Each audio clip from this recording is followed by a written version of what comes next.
Y'all excuse me, I am a comedian by, trade, so I kind of like a little feedback. I'm a little different MC today at the media luncheon. We want to welcome everybody to the media luncheon where we have Prairie View A&M University Panthers going up against Texas Southern University Tigers. This will be the 29th Labor Day Classic held this Saturday right here, August the 31st. 7 o'clock p.m. at the BBVA Compass Stadium. Hope I said all that right. I'm your host. My name is Marcus D. Wiley. Let's kind of meet the coaches. Very unique story. I was told that these two individuals, they kind of grew up together. They went to the same high school, played on the same team at Southern Lab in Baton Rouge, Louisiana. From there, Coach Asbury, he went to Jackson State, and then Coach Northern, he went over to Southern. So they used to play with each other, and now they were playing against each other. Now they're coaching against each other. Now, Lil Birdie told me that coach at Texas Southern has never lost to the coach at Prairie View. If that's what they told me. I'm just putting it out in the atmosphere. Don't shoot me. That's what was told to me. But as you all know, last year, Texas Southern broke a 5-game losing streak. Had lost to Prairie View A&M 5 straight times. And last year, Coach Asbury and the Fighting Tigers was able to pull it out. So, after saying all that, we're going to have comments and remarks from the coaches. We're going to start with the coach of Prairie View A&M. Put your hands together for Coach Heisman Northern.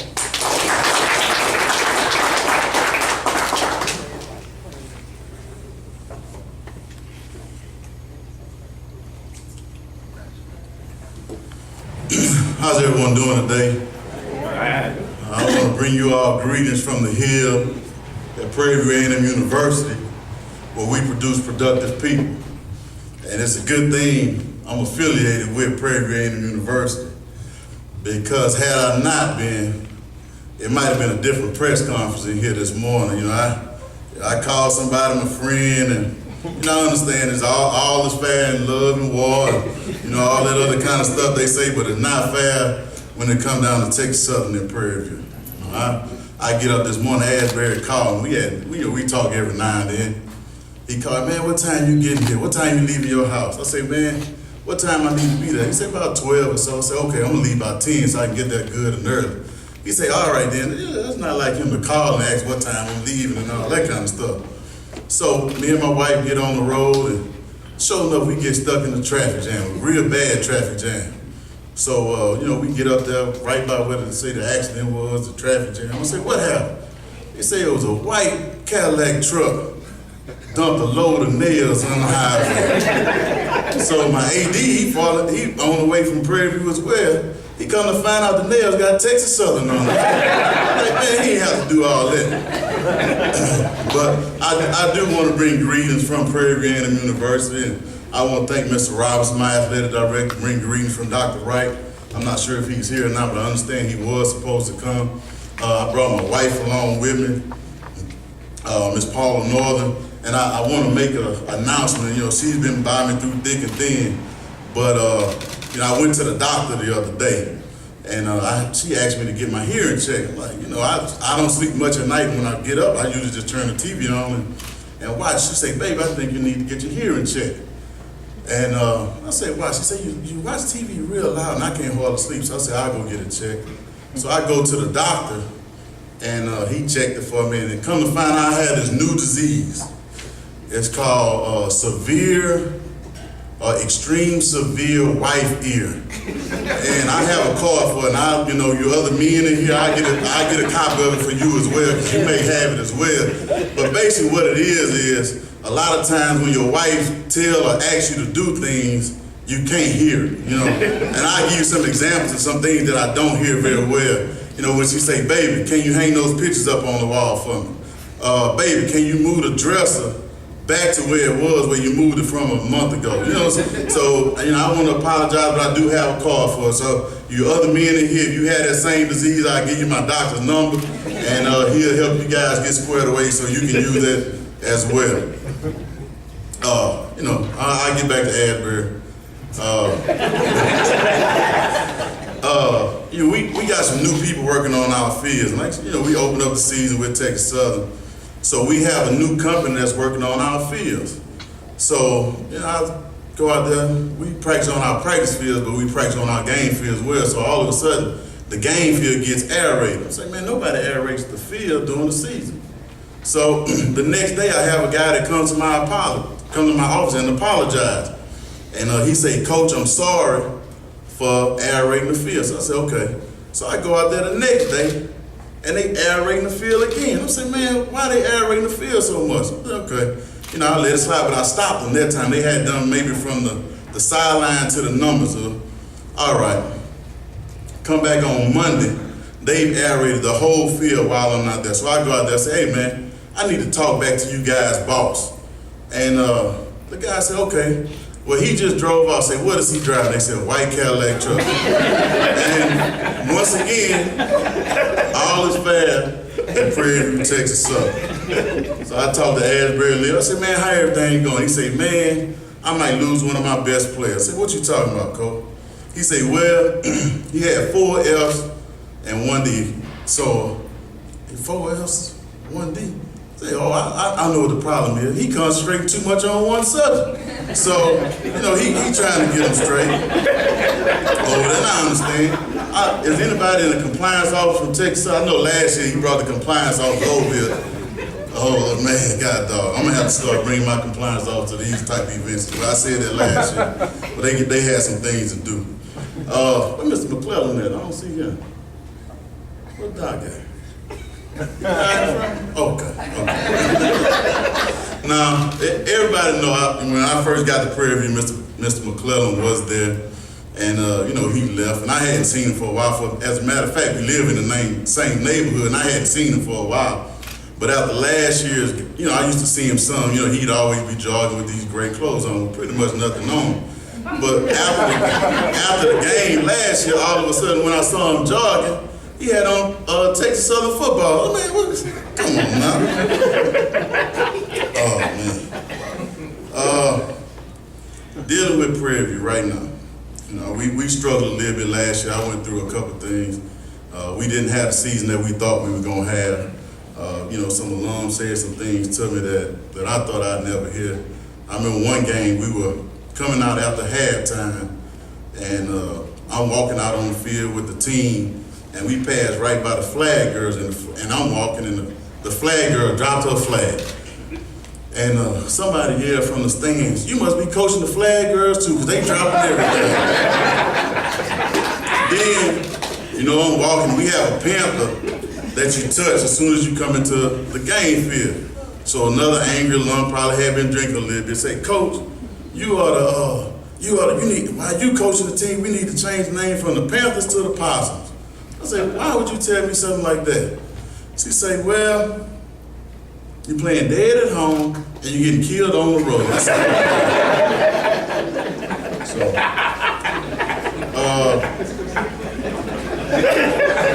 I don't know what I'm gonna do, y'all. But I think we're gonna have a better team this year. I see a few Texas Southern alums. I don't see anybody. I see I guess I can count a few Prairie View alums. My wife was telling me, and I'm gonna put this on her, that one of our friends that's a Texas Southern alum won the lottery. And they end up having to get help from a Prairie View alum. So she said, I couldn't believe this person from Texas Southern was acting like that. She said, so what happened? Tell me what happened. I said, well, they came in with their lottery ticket, had a sign and everything, and they wanted the money in one lump sum. I said, well, this type of lottery right here is not that type of lottery. It's an annuity. So the guy from Texas Southern started going, annuity? I don't want no annuity. He kept going, I don't want no annuity, all this kind of stuff. So the lady said he went on for about 5 minutes. So after it was all said and done, the guy said, you know what, I don't need all this. Give me my $1 back. So, that's kind of people you're dealing with in Texas Southern. Now, my last dealing before I get to football I have a young son, and I take my son hunting and fishing with me. That's probably my favorite thing to do besides being on the field with my players. So I told my wife, well, next summer I'm gonna have it set up where Adam and I are gonna go on a hunting trip. And she really doesn't like him to go hunting. She said, well, I'll buy you this coupon and you guys go to this survival class. So I said, okay, I'll do it just to make her happy. So we go to the class and the instructor, we going through it, and the instructor asked me, say, Coach, okay, say you stuck in a cave with a bear, a cougar, and he was trying to think of another. He said, name another thing you wouldn't want to be in the cave with you. I said, well, somebody from Texas Southern, to put it lightly. So he said, okay. He said, here's the situation. You stuck in a cave with a bear, a cougar, and somebody from Texas Southern, and you only have 2 bullets in your gun. What you gonna do? I said, well, shoot, I'm gonna shoot the person from Texas Southern and feed it to the bear and the cougar. That's easy right there. So, you know how it is.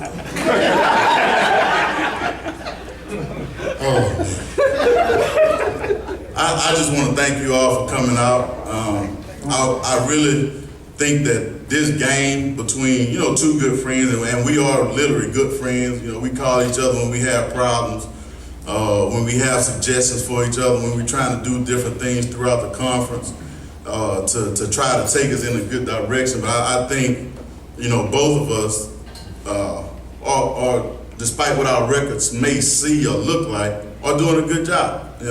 Last year's game, and one other thing, I forget, y'all don't know, they added a new rule to the NCAA that you have to have at least 3 seconds left on the clock in order to spike the football. I know last year a certain team ran a play, got a first down, and spiked the ball, and 3 seconds didn't run off the clock. So they added, they call it the Texas Southern rule, if I'm not mistaken. But, I think we both try our best to put good products on the field. I think, the Prairie View fans are excited.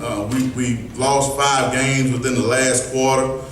We gained some of our practice time back. We had some APR sanctions last year, and I know Coach Asbury had to deal with that, cut practice time and all that. But, we, as coaches, we've done an outstanding job. As students, our student athletes have done an outstanding job getting themselves back to where we can get our practice time. And we're looking forward to taking advantage of that extra practice time, that extra weight room time, all those things that make a good football program, not just a good team, but we want to build a good program. And like I say, it's gotten to the point now where, anytime Prairie View takes the field, especially the younger generation of Prairie View fans, they expect us to win the game, and I want those expectations. And I think we can go out and achieve our goals as far as, we want to get to the SWAC championship, which is now being played in Houston. We look forward to hopefully represent the SWAC West in the inaugural game in Houston.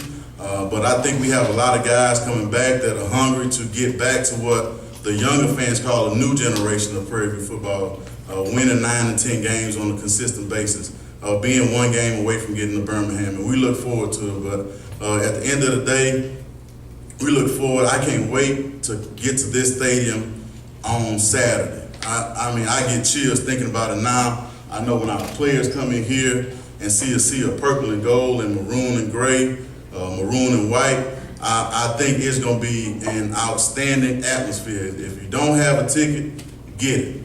It's going to be very exciting to see those 2 bands come in the stadium, the two teams come out on the field, great competition, and I just look forward to have my students represent Prairie View A&M University in the right way. So at this time, I'll turn the floor over to, I think, Mr. Robinson, either Coach Asbury is next. But I want to say thank you all for having this for us, because it's big for our student athletes to get a chance to be in this environment. It's a great way to start the football season off right, and I look forward to it. So at this time, I'll sit myself down and maybe take some questions at the end of the day. Thank you all.